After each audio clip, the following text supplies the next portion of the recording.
سرنا ولركا بودينسا تكا إيمانا ولركا خايو مجلسا ودينا هرقيباتي نقو خنا الحمد لله رب العالمين.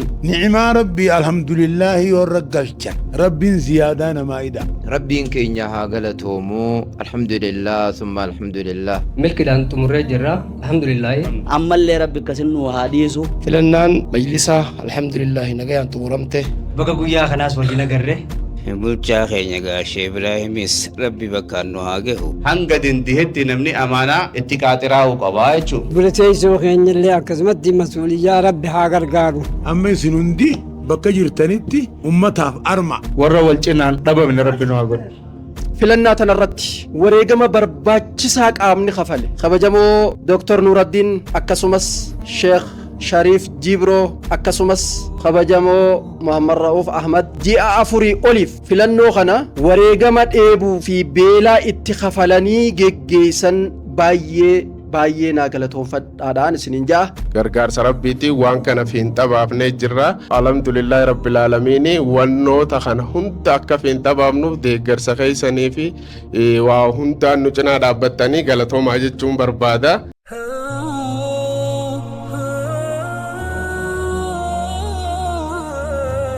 السلام عليكم ورحمة الله وبركاته.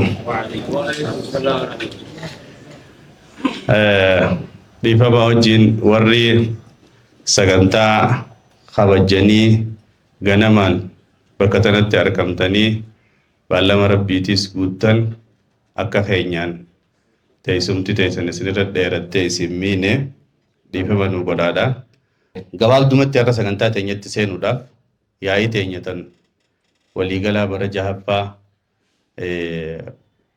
bara hojii torbaffaadhaatii fi sagantaa walharkaa fuudhinsaatii fi sagantaa galateeffannaa warreen filmaata islaamaa kanarratti nu wajjin hirmaatee fi boordii filannoota gartee nu cinaa dhaabbattee waan kana nu wajjin gaggeessitee sagantaa tana bareechitee asiin geesses galateeffachuudhaa fi qaamota garaagaraa kana nu wajjin jiru galateeffachuudhaaf sagantaa nuti qabanne tana.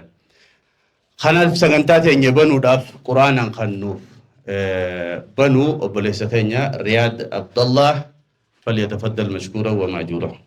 السلام عليكم ورحمة الله وبركاته. أعوذ بالله من الشيطان الرجيم. إن الذين قالوا ربنا الله ثم استقاموا تتنزل عليهم الملائكة ولا تخافوا ولا تحزنوا وأبشروا بالجنة التي كنتم توعدون نحن أولياؤكم في الحياة الدنيا وفي الآخرة ولكم فيها ما تشتهي أنفسكم ولكم فيها ما تدعون نزلا من غفور رحيم ومن أحسن قولا ممن دعا إلى الله وعمل صالحا وقال إنني من المسلمين. الله أكبر الله أكبر. جزاه الله خيرا أبوليس كينيا رياض عبد الله. التعان سودان سجنتا دعائي تكمنا دعائي خنوغدو شيخ كينيا شيخ قدا شيخ محسن قاموا تجينا ليس إن شاء الله دعائي نفعلني. الحمد لله رب العالمين. بسم الله الرحمن الرحيم. الحمد لله رب العالمين والصلاة والسلام على أشرف الخلق سيدنا محمد وعلى آله أجمعين. بسم الله الرحمن الرحيم. اللهم يسر مرادنا مراد إخواننا وقض حوائجنا وحوائج المسلمين وأعطنا خير الدارين وقنا شر الدارين وجنبنا الفواحش ما ظهر منها وما بطن. اللهم جنبنا المخاصمة والمفارقة والمباغضة والمهاجرة والبدع وسوء الأخلاق ما ظهر منها وما بطن. اللهم انصرنا وانصر بنا الدين وانصرنا بالدين يا رب العالمين. اللهم أعزنا بالدين وأعز الدين بنا يا رب العالمين. والنهوى فيسيسو كلمة خيني تقوها قل ور بدعاء في وان بلو إيدي في رأي قزنها قل ور همتو في رأي قنها قل ور شركي أجيزنها قل كلمة خيني تكنها قل والدبنها دوركم ولكالين ما غنو حال بزيت اللي حال موافق ما قل أولا في آخرة في جدوتين إجري أمريتين بداية في نهاية وهاجلت آمين آمين صلى الله على سيدنا محمد. الله أكبر الله أكبر الله أكبر ما شاء الله شيخ خير ربي نمرين وكيسة ترسيسو اتيان سودان سجنتا بننسا بغنغي عندفتن خان ننجو بلسفينيا محمد رؤوف قمول تجينا ليس ندعم زفدودو في جبانو في رميجرة.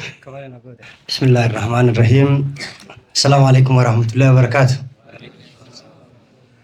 تران درسي دفاع وجي أنا سك وين تدعم ولدو في أجمعنا نبوجي أغلطهم بغنغي عندفتني سرنجن بقى قويا خناس وجينا قرره أديم سديرا بودا ددبي ديرتو بودا قويا ولركاف سجنتا ولركاف ودينسا صدرك سجنتا غلطي فنا من مريد موت إسلاما قدنا رجع بها بقى ولينجيني بقى جمّني بقى جمّتني جيشو بربادا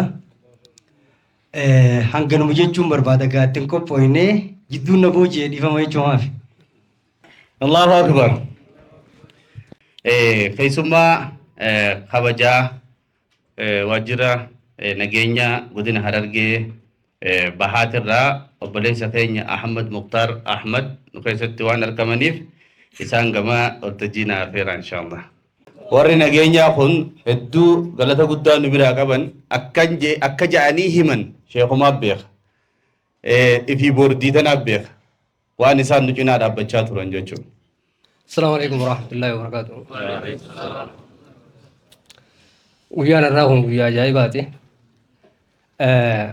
ركولي في دررا برديرا كيس كتامره هرتكو فولا بنا أركنة أكا هيرتين أكا أمة إسلامات وفين مرتبطا نثاني جرا آتاو فيلا أوغنا نجينا أمنا جين أستراني erga bareda da isini dabarsa ture anis isuma bakka bu'e waan gabaabaa jechuun barbaada. Filannoo dhimma islaamaa kana wajjin wal qabatee qaamonni silaa akka nuti milkoonu hin barbaannee fi dahoo godhatanii dhimmicha rakkoo uumuu barbaadan hedduutu ture. Rabbiin isaas nurraa hambisee milkiidhaan xumurree jirra. Alhamdulillaahi baga walumaanuu gammannee jechuu barbaadeeti. Inni xumuraa immoo imaamman keenya gandaa kaasee hanga federaalaa warri jiran amaanaa fudhatanii fi dhimmicha wal qabatee hawaasa kana tajaajiluudhaaf warri imaanaa firatti fuudhanii jiran imaanaa san dandeessee warra akkuma yaadne sanitti galmaan ga'u isaan haa taasisu. Gabaabdutti hanuman jechuu barbaada. Assalaamu alaikum warahmatullahi wabarakatuh. Allahu akbar. Kanatti aansuudhaan arragaa sagantaan wal harkaa fuudhinsaas tahee wal harka jabeessuus tahee ammallee qaama ibkeessaa ol ergachuus tahee waa hedduutu ibkeessa qabatamaa jechuudha. Akkuma beekamu godinni Harargee Bahaa filmaata kanarratti sadarkaa naannottis qaama ol ergatee qabaa. Sadarkaa federaalattis qaama ol ergatee qabaa. Filannoon akkanatti gaggeeffamtee qaamni kaan gandatti hafee, qaamni kaan godina irratti hafee, qaamni kaan sadarkaa naannoo deemee, qaamni kaan sadarkaa federaalaa deeme jechuun wahuma galata barbaachisu duuba.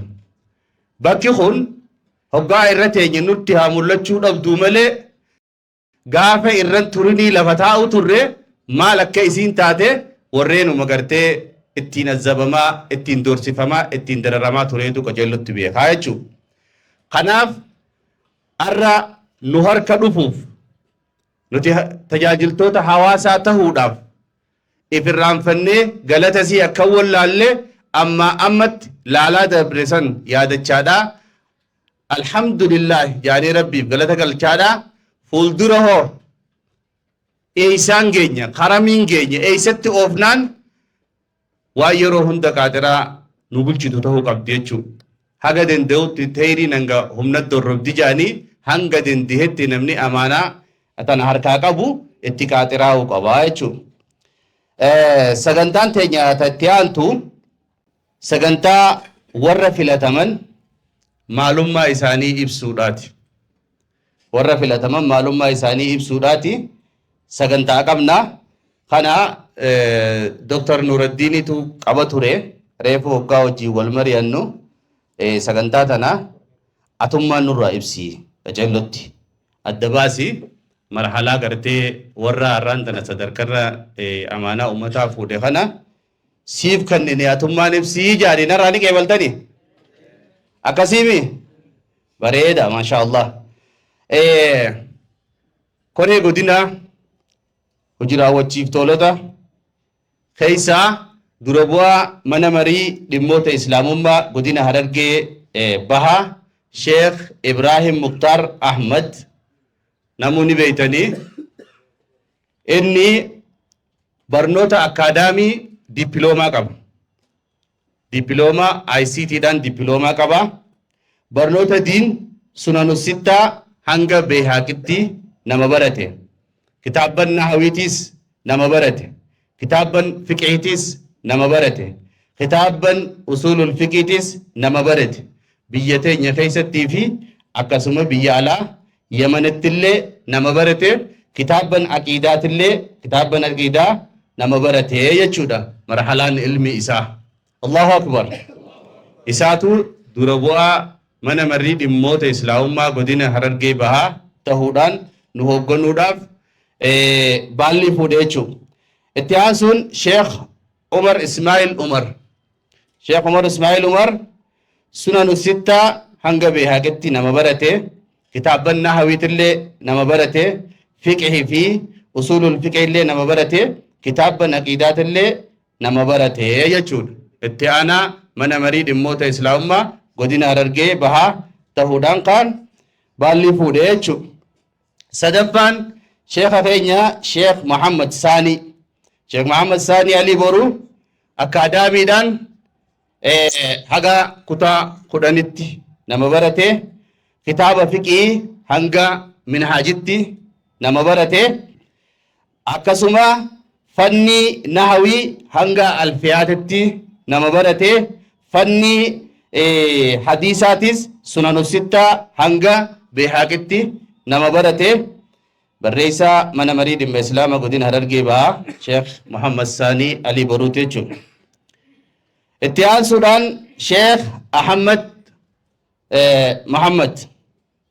Sheekh Ahmad akaadaamii haga kutaa 7tti nama barate. Barnoota diinis akkasumatti kitaabban garaagaraa nama barate. Akkasumas diiniyyaadhaan maastara alfiyaa fi usula nama barate xumuree jechuudha.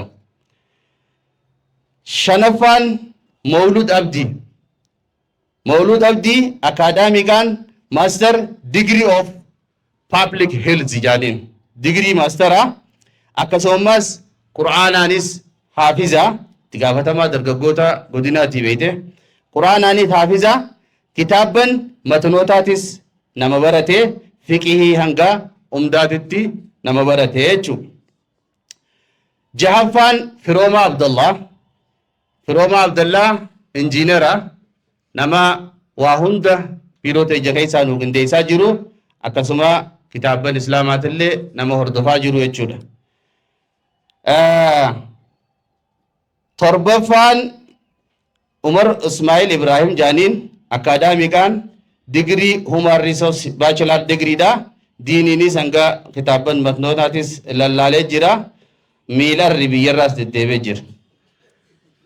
Saddeetaffaan Sheekh Abdusalaam Ibrahim akaadaamiidhaan kutaa 10 baratee qaadhimamaa digirii yuunivarsiitii Minisootaarraa yeroo gabaabaa keessatti nama xumuruudhaaf deemu.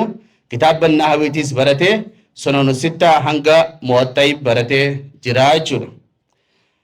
Kurnaffaan Sheekh Jamaal Haaji Yusuf warra Oromiyaatti ol erginirraayi أكاديمي دان سنوية أكاديمي خد لما برته سنوية سودان الرافدته دبلومة سودان الرافدته ديجري دراسة الإسلامية يونيفرسيتي بنسوتا الرافدته إجازة كتابا غرغدا كتابا كدن شيخ كينيا شيخ موسى سؤالات الرافدته عقيدة إسلاماتينيس سندا هنگا محمد بن عبد الوهابتي سندا نساء هنگلو إسانية چودا الله أكبر ورّي نجيه هنگهانا إن شاء الله ورّا في وجراتس اتدچانا بارك الله فيكم خلاص سجنتات يتين دبرايچو سجنتات يتي دبرو داف ورّا غرا فدرالتي الدور سنغيسا دكتور عقيل إبراهيم أكسماس شيخ دكتور شيخ محسن دكتور عقيل أيو نبيتني شيخ محسن فاقا وانا رقافة نوي قبدني إبسا دربوا من مريد موت إسلام ما قدنا حررقي بها شيخ إبراهيم مختار قمول تجينا فيرا الله أكبر الله أكبر الله أكبر الله أكبر بسم الله الحمد لله الحمد لله الذي بنعمته تتم الصالحات والصلاة والسلام على سيدنا محمد خير البريات وعلى آله وأصحابه ومن تبعهم بإحسان إلى يوم أن تطوى الأرض والسماوات أما بعد أبليان إسلام السلام عليكم ورحمة الله وبركاته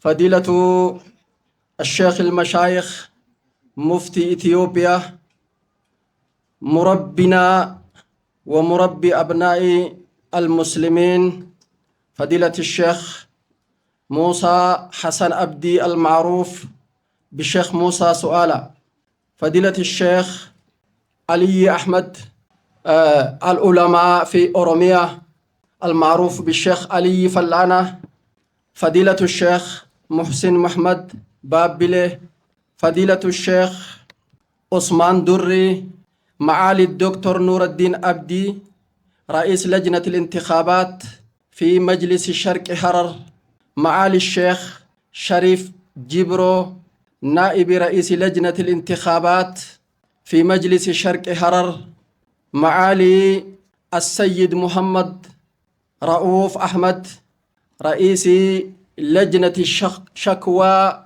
للجنة الانتخابات في مجلس شرق حرر مع حضرة السيد المحترم أحمد مختار نائب مسؤول مكتبة الأمن والرعاية في شرق حرر معالي الشيخ محسن أحمد عضو مجلس الفيدرالية معالي الدكتور عقيل إبراهيم عضو مجلس الفيدرالية ومعالي الشيخ جمال حاجي يوسف لجنة التنفيذ لمجلس الأورومية ومعالي الشيخ عبد السلام إبراهيم رئيس جمعية هداية الإنسان ومعالي الشيخ عمر إسماعيل رئيس جمعية ظلال الإسلامية معالي الشيخ جمال محمد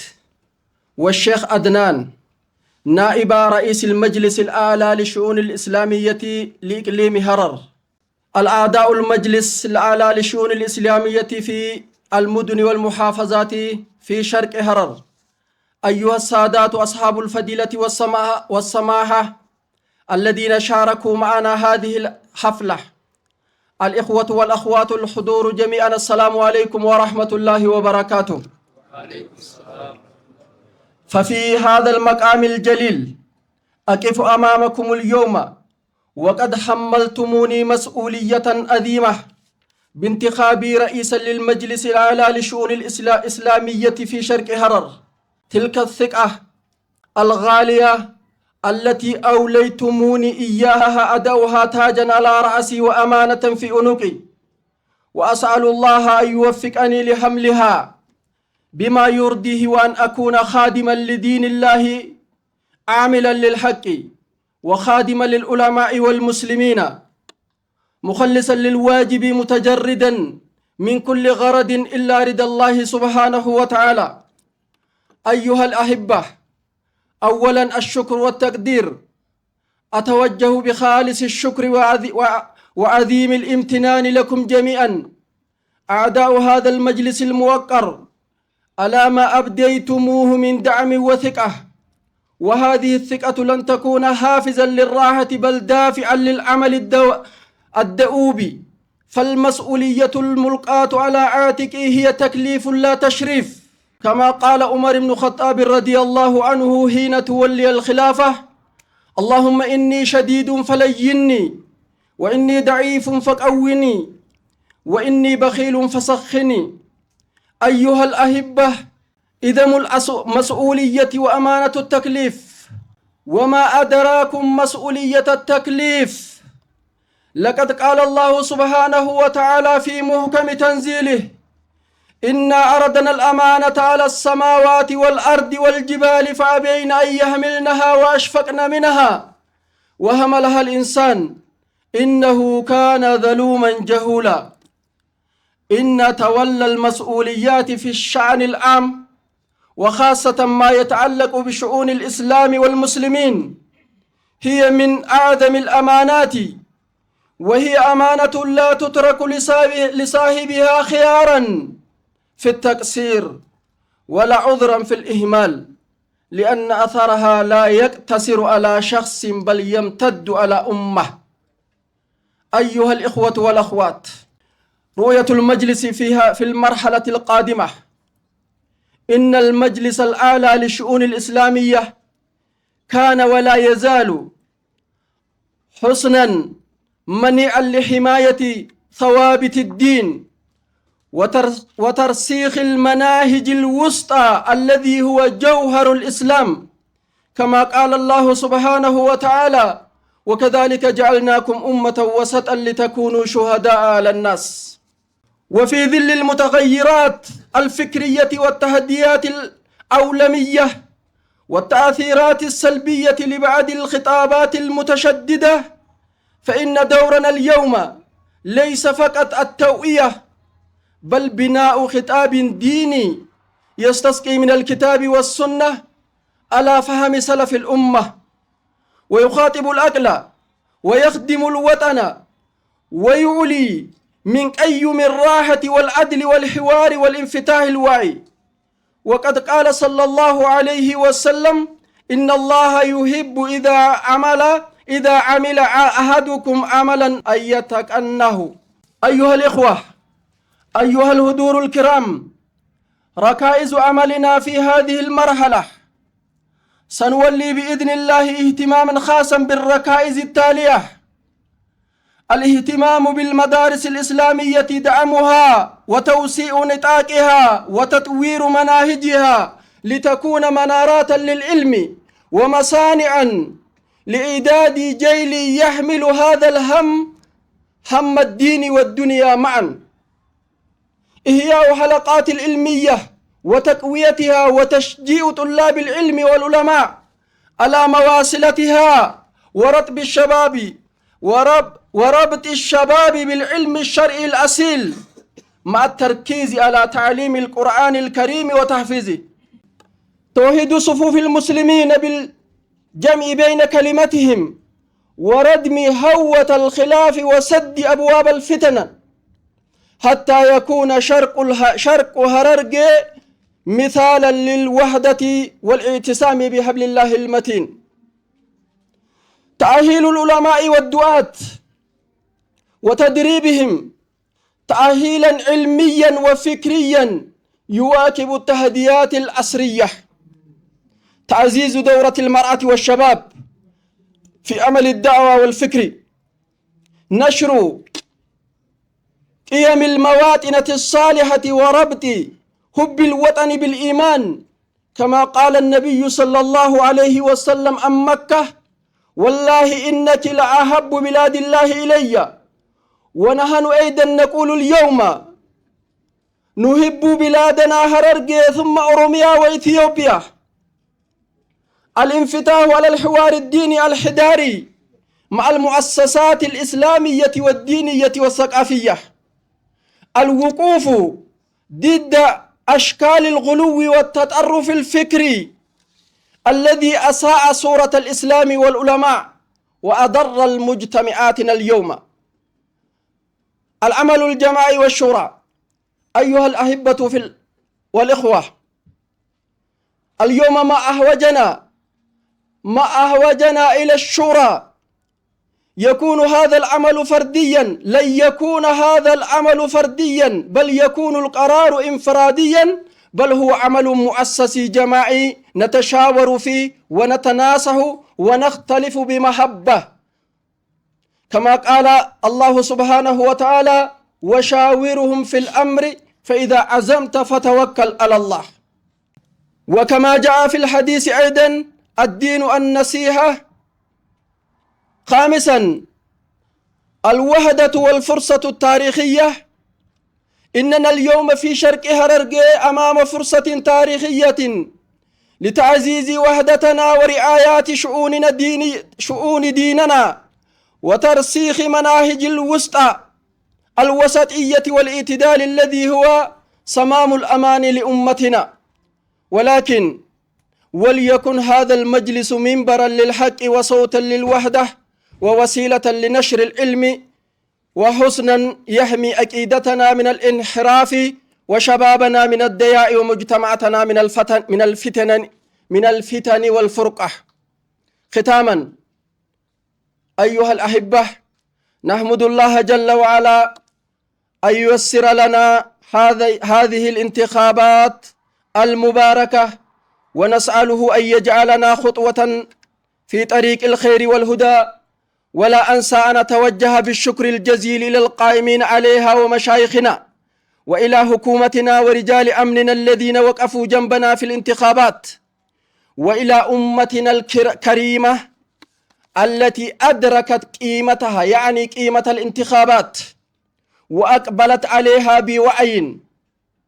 أيها الأحبة الكرام، اعلموا أن المسؤولية في هذا المجلس ليست وجاهة ولا طلب منصب، وإنما هي تكليف عظيم وحمل ثقيل وموقف يسأل عنها المرء بين يديه الله يوم القيامة. وقد اخترتموني من بينكم ولست بأفضلكم، ولكنها ثقتكم التي أرجو من الله أن أكون عند حسن ظنكم بها، وإني لأحتاج إلى دعائكم ونصيحتكم ومؤزراتكم، فإن اليد الواحد لا تصفق، وإن يد الله مع الجماعة. أسأل الله العظيم أن يعينني على هذه الأمانات، وأن يوفقنا جميعا لما فيه خير الدين والدنيا، وأن يجعلنا مفاتيحا للخير ومغاليقا للشر، وأن يرزقنا الإخلاص في القول والعمل. اللهم اجعل كلمتنا على الحق، اللهم اجمع كلمتنا على الحق، ووحد صفوفنا وأصلح ولاة أمورنا، وبارك في علمائنا، واحفظ شبابنا ونساءنا ورجالنا، وانصر دينك وكتاب سنتك وعبادك الصالحين. اللهم اجعل هذا المجلس مباركا، ووفقنا جميعا لخدمة الدين وعبادك ووطننا، واغفر لنا ولوالدينا ولجميع المسلمين. obboleeyyan islaamaa kabajamtoota hirmaattoota haflaa teenya tanarraan tana sheekkan keenyaa fi keessummoonni kabajaa keenya kan asitti hirmaattan hundi keessanu baga nagayaan dhuftan isiniin jechaadha. Afaan Oromootiin yooniifiin irra deebi'e dubbiinni dheeratti. Isin warreen har'aan tana asitti argamtan kun hundinuu warra fahamu waan asitti irra nu deebisaallee hin qabnu. maayyirratti waniin an jechuu barbaadu, isin hundi keessan warreen har'aan tana asirratti hirmaattan, qaamni keenya, hawaasni keenya kan sadarkaadhaan jirtan, ulamaa'onni keenya kan wareegama barbaachisaa ta'e filannoo tanarratti kafaltan, qaamni mootummaadhaa kan sadarkaadhaan jiru keessattuu warri nageenya kan filannaa tana milkeessuudhaaf halkan qaaxiraa waa bultan, akkuma afaan arabaatiin dubbannatti galatoomaa ulfaadhaa. شكرا جزيلا إسنين جتشون بربادة، والسلام عليكم ورحمة الله وبركاته. الله أكبر الله أكبر الله أكبر. kabajamtoota hirmaattota keenya asumaanuu sagantaan itti aantu sagantaa dhaamsaa ulamaa'ota keenyaati. Sheeyni keenya muftiin Itiyoophiyaadha. Shee Muusaa Su'aalaa namoota wareegama barbaachisaa ta'e hamma qaraatii dhaabuutti odoo godina keenya qofan tahin olloota keenyallee irratti hirmaatanii yaadaa fi mariisisuudhaanis filannaa tana milkeessanirraa isaan tokko asirratti ol bahanii carraarraan tana isin argatu kanarratti dhaamsa qabanii fi kallattiidhaas akka nuu kaayan kabajaadhaan asirratti ol afeeruu barbaada. Salaamtaadhaan naa simadha. Shee Usmaan Durriilleen keessummaa teenya daa'ii keenya aalima keenya aalimni daangaan qabu asirratti akka ol nuu bahan asirratti afeeruu barbaada. Akkasumatti sheekha keenya Shee Aliyyii Fallaanaa asirratti nu ol bahanii dhaamsa qaban asirraa akka nuu dabarsan asirratti ol afeeruu barbaada. Odoo isaaniif hin kennine dura yaada gaggabaabaa keessummoonni keenya warreen asitti nu keessatti hirmaatan naannoo Hararirraa Shee Jamaalii fi akkasumatti Shee Adnaan as keessatti nu keessatti argamanii jiran waan ta'eef jecha dhaamsaa gabaabaa qaban odoo isaan dura dursinee gaariidhaan ja'a. السلام عليكم ورحمة الله وبركاته.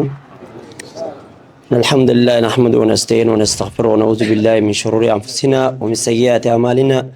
من يهد الله فلا مضل له ومن يضلل فلا هادي له، وأشهد أن لا إله إلا الله وحده لا شريك له، وأشهد أن محمدا عبده ورسوله. أما بعد duraan dursinee sirna walarkaa fuudhinsa takka imaanaa walarka kaayuu majlisa godina Harargee baatiin nu gahuu kan alhamdulillahi rabbil aalamiin. As keessa namni jiru sheekha kiyya Shee Muusaa jira. Isarratti ol ka'ee dhaabbadhee dubbadhuun ni ulfaata waan ta'eef an carraa kiyya asumaan sheekha kiyyaaf hin kenna. Assalaamu alaikum warahmatullahi wabarakaatu. Asumaan sheekha boodaan namni dubbachuu fedhulleen hin jiru na fakkaata. Sheekha boodaan namni dubbachuu ta'ulleen hin jiru. Kanaafuu odoo sheekha keenya Shee Aliyyii fi Shee Muhsiniif illee odoon kennine lajnatu tanfiiz limajlisi Oromiyaa irraa keessummaa kabajaa tahanii har'a geggeessaaf illee as keessa nu keessatti argamanii jiran obboleessi keenya qaalii fi jaalatamaan Shee Jamaal Haajii akkasumas miseensi majlisa federaalaa Sheekh Dr. Muhsin Ahmad illee nu keessatti argamanii jiranii odoo dhufanii isaan lamaan dhaamsa gaggabaabaa sheekkan keenya dura nuun jedhanii baay'ee natti tola. Akkam jettan isin? الحمد لله رب العالمين وصلى الله على سيدنا محمد وعلى آله وصحبه أجمعين.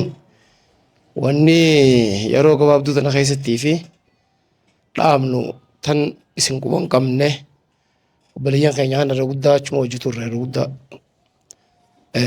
هنجران حقيقات. وني نوبيچان فلنان مجلسا الحمد لله نغيان تورمته نموتيس قبا اتقافتهما قدوداتو علماء إسلاماتي في دعاة إسلاما خبيتنا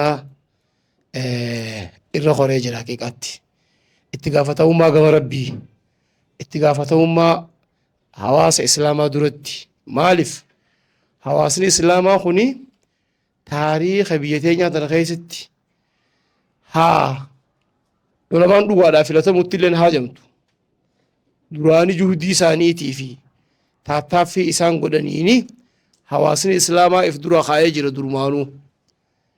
Haa ta'u ammoo seera biyyattiidhaa wal qabsiisuudhaan itti gaafatamummaa gama rabbii tan mul'ifatanii namni uloo isaanii nuu taajee if dura kaayuudhaan itti gaafatamummaa guddootu sheekan islaamaatii fi du'aata islaamaarra qoree jiraadha.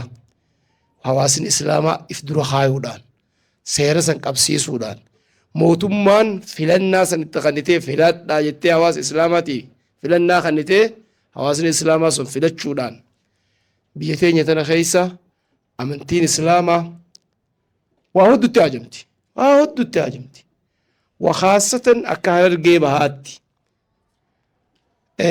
obboleeyyan keenya qabxii san hin tuyne hawaasni Itoophiyaa warri filannaa majlisaatiif dhiyaate toora miliyoona 15 saayawwan qata'uu baadde miliyoona 15 sanirraa Harargeen ba'a miliyoona 4 dhiyaatti akka Harargeedhaa walii galatti miliyoona 5 fi wayii dhiyaatti tanaaf fiqala guddaa jechuudha ulfina guddaa ummanni islaamaa guddaan godina Harargee bahaa keessatti majlisa filate jechuudha irra guddaan Oromiyaan waggaa miliyoona 8 taatu namni majlisa filate cinaan Harargee bahaati jechuun isfiin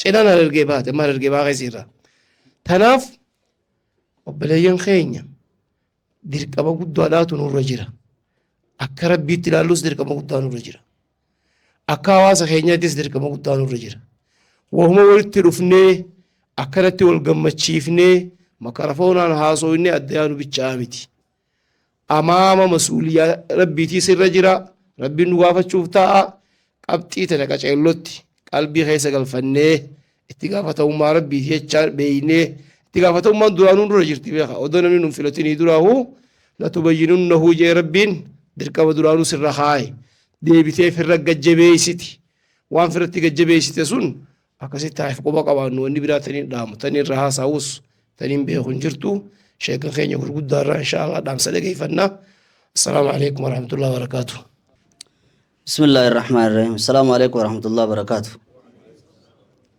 الحمد لله بقنا جا ولا جرة بكبوان كأني جا خرا فدرالا إرجنرا دكتور محسن أكجار النهاز واني أنيس وأمان والكازني في أكسمت الناس قط يتكتنين ودودو بتم تيجي يادو بقربي ولنو في ديزين جي duraan dursee wal salaamnee galata rabbii galfannee gattaa'uudhaa fi jechuudha. Kaniin jedhu waan hin dabalu kabiraan qabu maal jennaan nuti akka kilaastara bahaatitti arraan tanagaa ol nu ergattan koree 15 Oromiyaadhaa keessa akka Harargee bahaatitti yoo nifi nama tokko ana ta'u maayasiitiirraayis Harargee lixaarraayis akkasii ol kunne wanni niin dhaamachuu barbaadu wooma lamarra. Wanni lamaan akka lakkoofsaan heddummaannetti akka lakkoofsaan akkuma dubbatame kanatti nama miliyoona 5 filannoo qofa irratti hirmaate qofa ka irra guddaan filannoo irratti hin hirmaatin akkasi quba qabaadha hangi miliyoona 5 jechuu qofaa miti hiikkaansiidha. Oromiyaa guutuu keessa miliyoona 3 hirree miliyoonni 5 asuma akka ta'u sanitti heddummina wanni barakaanu dhoorku wanni barakaanu dhorku jechuudha. Xaliyaa ragaa ja'anii deemaniin tana hadaraa wanni walitti dhaamman. Qaamni mootummaadhaa gaafa dura biyya tana qabatu ni yaadattan dura gaafa yaadi biyya tana dhufu namni tiitaayeen dura galmaa maali hojii gaggeessaa diploomaan gaggeessaa karaa digirii gaggeessaa warri immoo hattaa kutaa 6 fi kutaa 12 ramadamaati gaggeessa ni beektaniimi warri immoo barnoota itti fufachaa deeme hojiin guddachaa deeme warri immoo achuma dhaabbate harca'aa deeme jechuudha. Wanni heddummina keenya barakaanu dhoorku barnoota kana barnoota ammaan tana laafee onlaayinaan bakkayyuu seene kana walirran eeginaadha namuu wal cinaadhaan akka walirra wayyaadhaatitti wal dubbisaadha.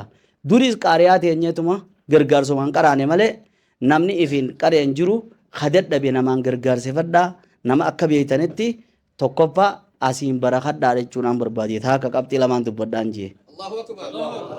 Isinii galee amma qabxiin lammaffaadhaa taniin dubbachuudhaa deemu amma gaa ol baanee bakka dorgommiidhaa jirra. Bakka dorgommii jirra. Wanni je'amummaa dhuftan gaa'ee waa toltee fi waa hammaatteehu walii wal agarra nuun jechaa jiran. Irra guddaa waan dubbatamnuun takkaa jira. Yeroo waa falmachuudhaa tokkoffaadhaa karaan keenya qabaa kun. Tan lammaffaadhaa bakka takkaa girjaanii falmuu. Tan lammaffaadhaa wanni isaan itti tokkoffaadhaa heddummina. Yoonii fi hirmaannaa majlisaa taate waan takka taate boodarra janii daataa nu garsiisanii daataa keenya guunii fi harkeen hin qaanfadhe jechuudha. Waa haasilattuu keenyaas akka dhugaa ta'aniin harka. Hanga ergininiin beeka jechuudha waan waliin sassaabne.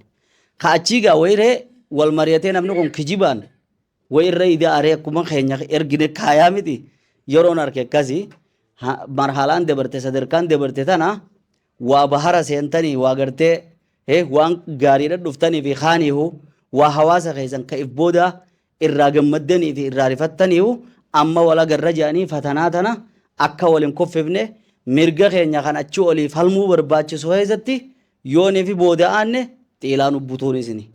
Mirga keessan ammoo dirqama keessan kaasii gaggeessu yoonii fi dhabden xiilaa fi butuun isini. Hanganaan dhaammachuu barbaadaan isinin ja'a. Allahu akbar. Dhaamsa hamma kana akka gaariidha qalbiidhaan naa qabattanii akka deemtan jechuudhaan dhaammadhaa inshaallah wajjiniin jirra. Qaamaanii addaan deemne malee waliif deemne malee hooggantoota keenya kaas jiruun wal quba qabaachaa deemna.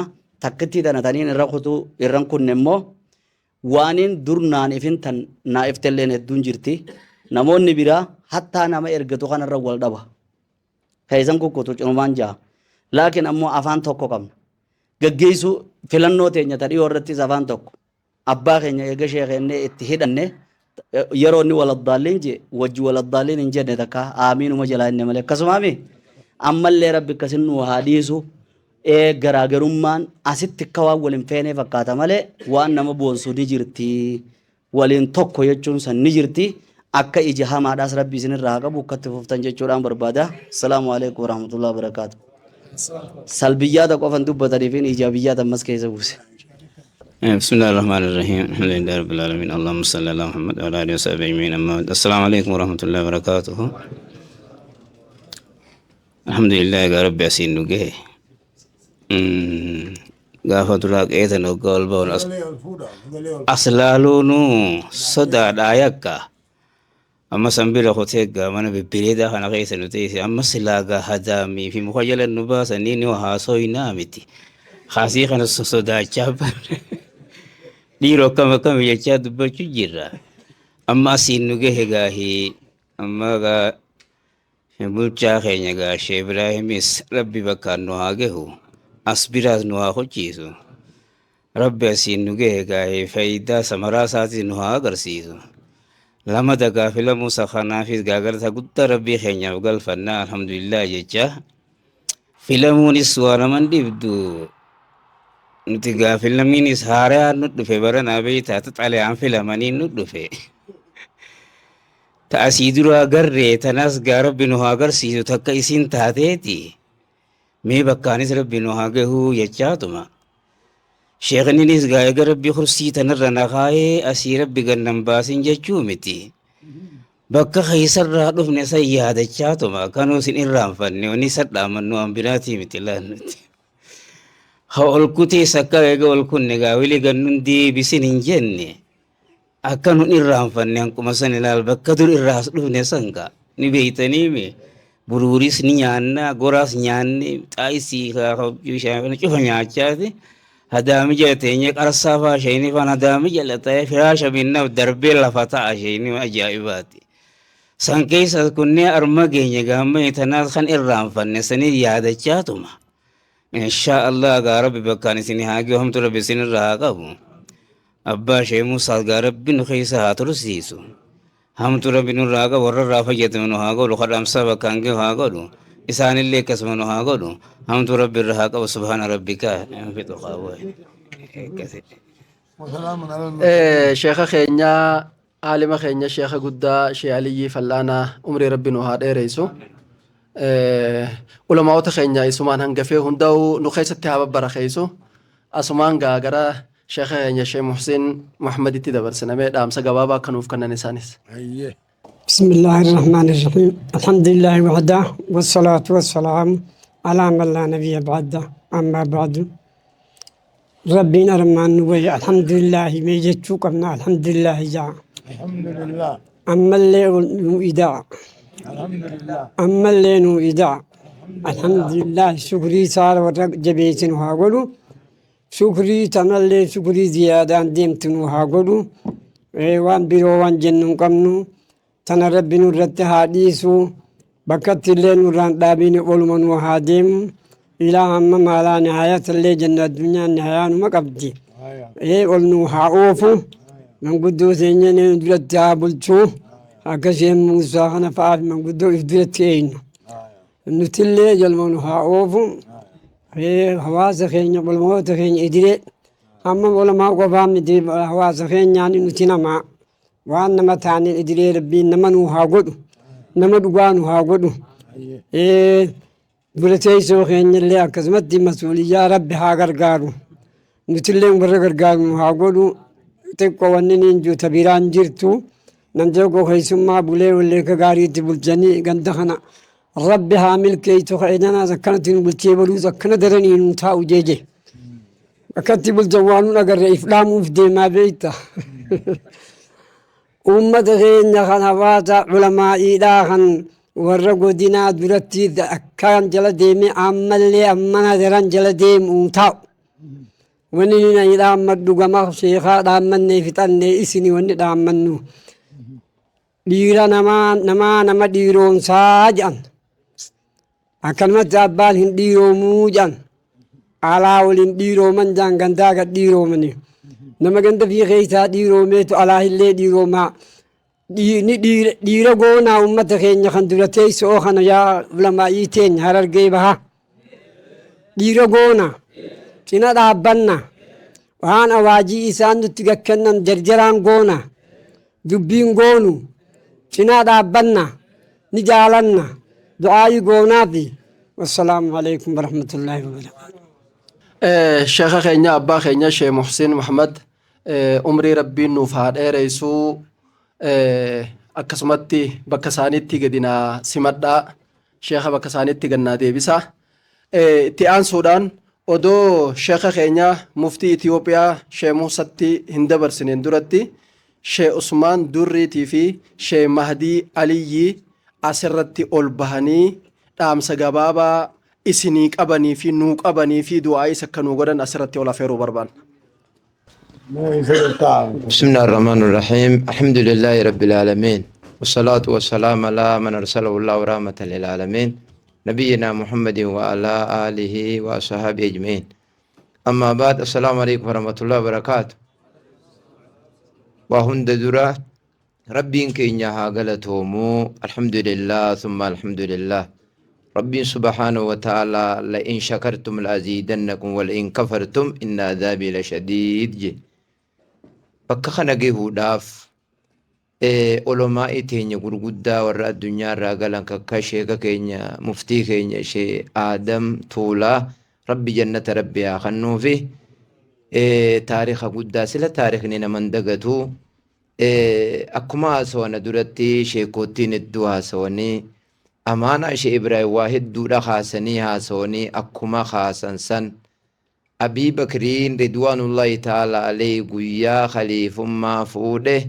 أطيعوني قاليك ينقودا واني نديسا قرانا لسنين ديمو بكا نديسا قرانا تراغورت نقجل فده عمر بن الخطاب رضي الله تعالى عنه أجي أسبيك قاليك ينقودا وقاي جئ سلمان الفارسين قاليك ينقونو جئين لفمتاي قاليك ينقودا تسنقونو جئين سلمان مالف قالين قونو يتئنان قمسني خليتي أفتي رفتي في خارق أبدو أدى خلي قبابا خارات إيرتي جرا قالي كين قونو جين خانا مجمّان كي يسيني هاي موي جين عبدالله كي عبدالله ميهي مجنان أبان كي يا قمسني سغنا ديرا دا قمسة مقالا رادا بيتين كي يتهد في جين akkasitti qaalii keessi goona haayaa jeen Umar ibn Khattab Salmaan al-Farisiin kanaaf walumaa galatti akkuma sheeyni keenya Sheek Muusin je'anitti nama dhiiraan nama godhaa amaanaa kana du'aayis isaanii kadhannee nulleen isaan booda amaanaa guddoo takkaatu isaaniif hundarrallee jira amaanaa kana warra jabeeysee bakkaan gahu rabbi nu haa godhu isaan kanaafis du'aa'ii akka bereedetti haa goonu asumattiin dhaaba. Assalaamu alaikum warahmatullahi wabarakatuh. dhaamsa obboleessa keenya sheekha keenya qaalii Sheek Usmaan Durii dhagaa rabbi nutti haa qabu du'aa isaatis rabbi nu haa qeebalu asumaan gaamee gara sheekha keenya Sheek Mahdii Aliyyiitti dabarsina. بسم الله الرحمن الرحيم السلام عليكم ورحمة الله وبركاته واني waltajjii tanarraa dhaamamu jiru hedduu ulfaataadha rabbiin waa laaffisu. Cinaa dhaabbatanii jechuun waan laafaadhaa miti. Saniifuu in tansurullaha yansurkum. Yoo rabbi cinaa dhaabbattan rabbiin isin cinaa dhaabbata jedhe. Rabbiin oltee jabaatee guddatee osoo ati cinaan dhaabbanne si cinaa dhaabbachuu danda'u wanni ati na cinaa dhaabbadhu jeef wanni itti laffa'anii fi tatti laffa'in takkittii mitii jechuudha. Hayyuun keenya tokko akka jee ummanni islaamaa kun nutiituutu waa hunda harkaa qabaa rabbi nuu qabaa je'eetuma akkanumatti tattaa'u jiraa jedhe. Barnoota dhiisanii diinagdee dhiisaniituma waa hunda nuutu harkaa qaba jedhanii kana tattaa'u jiran jedhe. Akki kun nun baasu yaa ummata islaamaa gamaa gamana laalaadhaa jedhe. Jara keenya akkuma nagayaa wanni tun jalaa kaatee gubbaa geesse kanatti balaan takkalleen ka duran dhaabbatin waliillee kheyrii malee balaa nu dura dhaabbatu rabbi nurraa qabu. Warra wal cinaan dhabamne rabbi nu haa godhu. Namni sheekni keenya akka jee sheekni guddaan kalee jechuudha. Saba hedduu lakkaawee biyya tana keessatti nagayumaan taa'u jiranii je maalumaatu ummatuma Oromoo kana qofa hiraar keessa kaayee je. Kana maaliin bira hunna akka sabaa osoo hin ta'in akka rabbi sodaatin. Nama rabbi sodaate rabbiin furmaata tahaaf waan jee rabbiin ifii jee jecha akka biraatiin akka Oromootiin waan kana keessaa bahuu hin dandeenyu akka sodaa rabbiitiin yoo ta'e malee. Ammas namni hundi wasana numa qabaa wasanni ciramaa jiru kanuma ummanni naanneessoo kana jechuudha. Saniifuu xarafatti rabbi nagaa nu haa godhu haqa keenyallee kafuudhame rabbi nu haa deebisu nullee warra haqa eeggatu rabbi nu haa godhu waa inni fedhu nu haa dalaysiisu ta'e inni jibburraa nu haa fageessu yaqqisu waan rabbi. رب العزة عما يصفون والسلام على المرسلين galatooma ulfaadhaa umrii nuu dheeradhaa jennaani kanumaaf asumaan qaamaa filannoo irrattis tahee waan garagaraatti nu cinaa dhaabbachaadhaa jiru galateeffachuu barbaanna.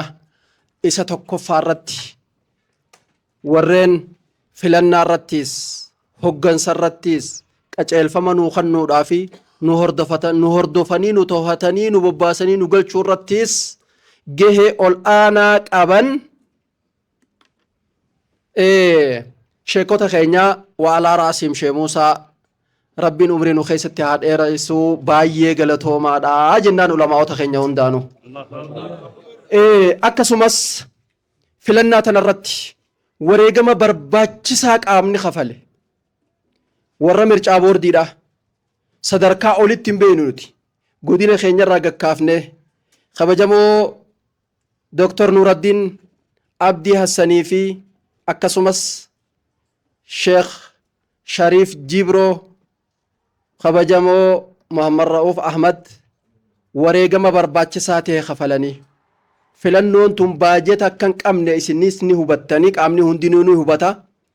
Hujii isaanii tan silaa dhuunfaa isaanii tan maatii isaaniitiin irraa jiraachisan dhiisanii ji'a 4 oliif filannoo kana wareegama dheebuu fi beelaa itti kafalanii geggeessan baay'ee naa galatoonfadhaadhaan isiniin ja'a. Galateeffannaa har'aan tanaa qofa odoon ta'in du'aayinis akka isaan hin irraanfanneen hadaraa isiniin jechuu barbaada. Itti aansuudhaan qaamni nuti galateeffachuu barbaannu qaama baay'eedhaa jira. Harommaa yuunivarsiitiin mana marii dhimma islaama godina Harargee kanaa bahaa kana cinaa dhaabbannee utuba qabna jedhanii akkuma beekamutti waan garagaraatiin nu cinaa dhaabbachaa jiran. Sanirraa diizaayina gamoodha propozaala qorannaa biyyeetii fi kanneen kana fakkaatan hamma qorannaa atturaasil islaamillee irratti bobbahanii jiranitti waan silaa yoo maallaqaan lakkaawame miliyoona 10 ol ta'u haga ammaatti nu wajjiniin geggeessaadhaa jiranii isaanillee baay'ee galateeffachuu barbaanna. Akkasumas qaamni nuti har'aan tana galateeffachuu barbaannu itti deddeebinee qaama nageenyaati. Qaama nageenya godinoota keenya, aanota keenya, araddoota keenya, gandoota keenya sadarkaa gadiitti jiran warreen milishaadhaa, poolisoota, hoggantoota sadarkaadhaan jiran warra kaardii filannoodhaa ifii ba'atanii haga ammaa duraa kanama biraa ba'achaadhaa turre har'a rabbiin kee islaaminaa kana baga nu ba'achiise jedhanii ba'atanii ifii akka harreedhaatti duudatti gandarraa gandatti araddaarraa araddatti geessan takka qaamni nageenyaa jechuudha. Kanaafuu baay'ee galatoomaa ulfaadhaadhaa jennaan. Har'aan tana isin keenya tahuu isin agarree jennaani. Akkasumas gaaddisa islaamaa dhaabbanni gaaddisa islaamaa dhaabbata tola ooltummaa waan adda addaa keessatti hojjechaa jirurraa isa tokko. Dhaabbanni kun majliisa kana cinaa dhaabbachuudhaan qarshiidhaan illee majlisni keenya maallaqa hin qabu ni beektan baay'atan qabu qarshiidhaan illee waan garagaraatiin leenjii adda addaa kennuudhaan hattaa hunoo dhiyoo tana daftara barataallee hiruudhaan asii kaanee magaalaa hartana keessattis ilaa hanga magaalaa dadaritti daftarallee hiruudhaan warreen majlisa kana cinaa dhaabbachaa jiru. Baay'ee nu galatoomaa nu guddadhaadha. Maqaan keessanuu maqaa bareedaa gaaddisa islaamaati. Akkuma gaaddisa islaamaa taatanitti itti fufaadhaa ulfaadhaa galatoomaa jechuun ni barbaanna maqaa ulamaa'ota keenyaatii fi maqaa majlisa godinaa Harargee Baatiin. Akkasumas dhaabbata Hidaayatul Insaan jechuun dhaabbata daa'ima ammaan tana zamana kana keessatti hundeessinee hifzii quraanaatii fi quraana lafzii nama barsiisuu godina keenya kana keessatti ittiin bobbahee markazoota garagaraa iddoo adda addaatii qabu. Dhaabbanni kun sababaa majliisa kanaatiin hundooyne guddachaa jirra. Majliisa kana cinaa dhaabbachuudha qabna jedhee odoo ifiifuu kadhatee barsiisaa ijoollee namaa barsiisuuf waa kafalaadhaa jiru waan kadhate sanirraa maallaqaan yaadaan mana marii dhimma islaamaa cinaa dhaabbachaa jira. Isinillee nu gurguddadhaadhaa itti nuuf fufaadhaa jechuun ni barbaanna. Inni irraa maayyiidhaa kan jechuu barbaannu taampeellaa kana asirratti gartaniimi maal jaa taampeellaan kun zamzam baankii jaa. Badhaasni ummanni islaamaa jijjiirama kana keessatti badhaafamerraa inni tokko hundeeffama baankiilee islaamaati. Baankiileen islaamaa Itoophiyaa tana keessatti duraan ni dhaabbanna jettee zamzam baankiin tun bakka isiin seentee fi goda isiin seentee fi maallaqni hawaasni walitti bubuuse bakka inni seene rabbumaatu beeka. Tilmaamaan hanga tokkollee numa beekna nuti eessa. Akkasimoo akkasii miti ni beeknaa bara.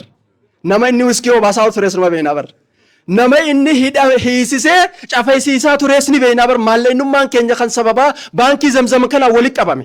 Nama inni lubbuu baasellee ni beeknaa bara. Maallaqni gaafasii nama inni lubbuu baasee jira. Nama inni biyyaa godaasisee jira. Ara rabbiin alhamdulillahi jijjiirama kana keessatti baankiin san maqaadhaan deebitee sadarkaa har'aan tanaa kanarra geesseeti. Har'aan tana haflaa tanarratti hirmaannee haflaa tana bishaan obaasnee majlisa kana cinaa ni dhaabbanna waan barbaachisuun jetteeti taampeellaa kana asin laxxafattee baankiin gaadu'aayin barbaaddu. Baankiin wanni isiin barbaaddu maali? Waa hayyatuudha. Akkasii bar. Kanamaafuu ani baankiin zamzam baankii teenya baankii zamzam akaawuntii si banannee haa waa hayyannu hin isiniin jaa sheeni booda qaceello gajjajjabeesse baankii zamzam isinit dhaamee nuttillee dhaamaa asumaanuu gara sheeka keenyaatiin dabarsaa.